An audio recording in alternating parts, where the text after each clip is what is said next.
So first of all, transacting in Bitcoin. At this present time, it's actually quite easy. So ironically, even though Bitcoin is not an actual coin, what you need is a wallet. And your wallet can even be a physical wallet, though that's probably not ideal.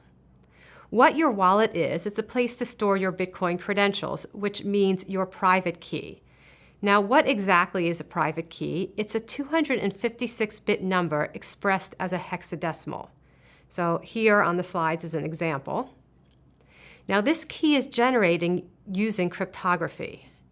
So if you lose your key, there's no way to get it back. So when people say they've lost their Bitcoin, it's their private key that they've lost. So there's simply no way without the private key to access Bitcoin. On the other hand, if someone somehow obtains your private key, then they have your Bitcoin. You have no recourse. Using your private key, you can generate your unique address, which is public, and this allows you to sign off on transactions. So with all that as background, current third-party software, such as Coinbase, for example, which can be simply downloaded to your phone, does all of this for you and stores your private key within its created digital wallet and then also accesses for you a Bitcoin exchange. You can separately, however, choose a wallet and an exchange, and in the spirit of Bitcoin, the wallet doesn't need to be a third party, it can be peer-to-peer. Interestingly, you can also buy Bitcoin with cash using an ATM, and there are several even on Lancaster Avenue here in Philadelphia. What the Bitcoin ATM will then give you is a hard copy of your private key, which you can then keep in an actual wallet, but you probably should transfer to a digital wallet for security and ease of transactions. Once you own Bitcoin, you can purchase goods or services from other users using Bitcoin or merchants. There's no distinction in Bitcoin between users and merchants. You can trade Bitcoin back to dollars and again to Bitcoin. You can trade it for other cryptocurrencies. In other words, Bitcoin is a currency like any other.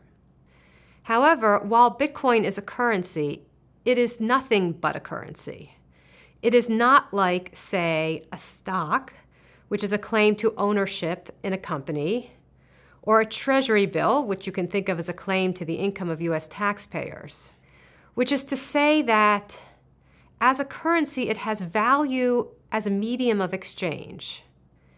Now, it doesn't need to have value as a medium of exchange at the moment, but unless people believe that it can eventually function as a medium of exchange in some states of the world, Bitcoin has no inherent value. So as we think about those opening quotes, the idea that Bitcoin is a fraud or rat poison squared, there is some truth to that, because one possible value to Bitcoin is always zero. However, might Bitcoin function someday as a generalized medium of exchange? So some people clearly think this is impossible, thus the fraud, thus the bubble. But to really answer this question, we need to consider what we actually mean by currency. So here's the currency that we normally think of, the US dollar. So the US dollar is fiat money. It's not linked to, say, anything like gold.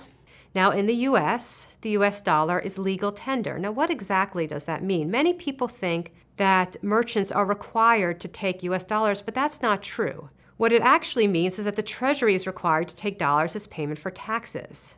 And if someone owes you money, you are required to take dollars as payment.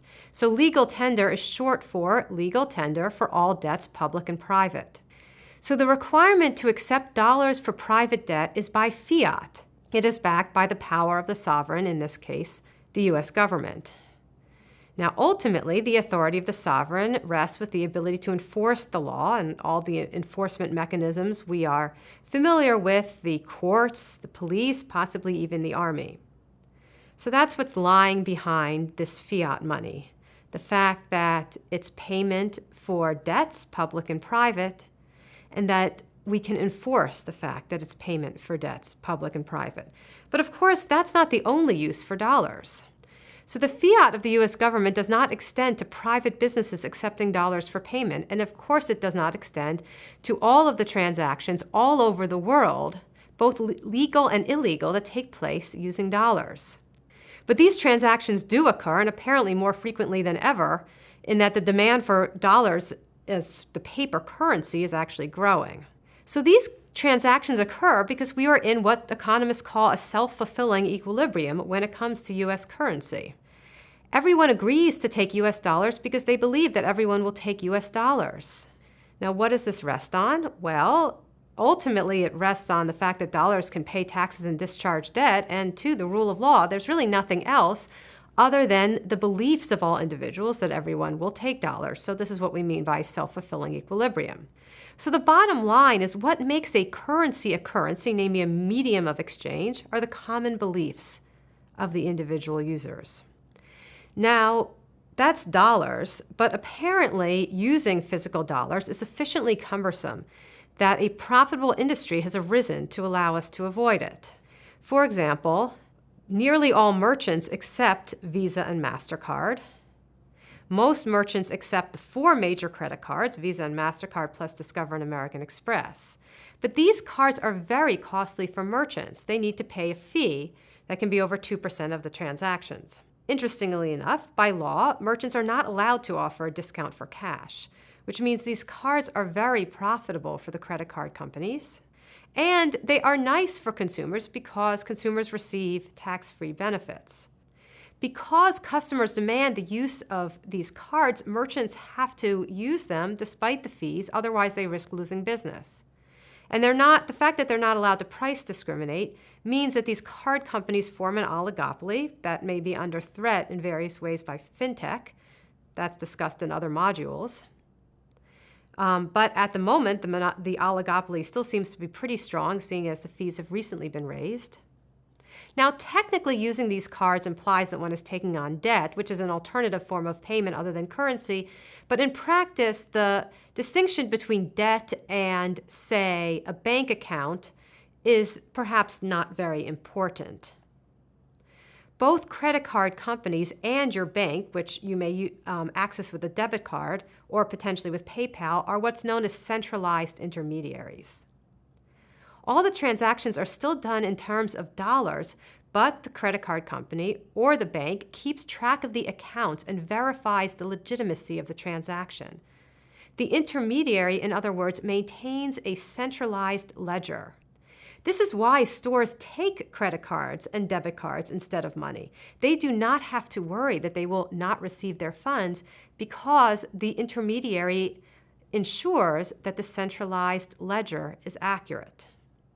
So the credit cards are costly, yes, but it does avoid what used to happen a long time ago, in which merchants had to keep their own ledgers and had to keep track of which customers' checks would not bounce. And of course, a big application is that it allows anonymous transactions, internet transactions, when you have no idea who you're transacting with.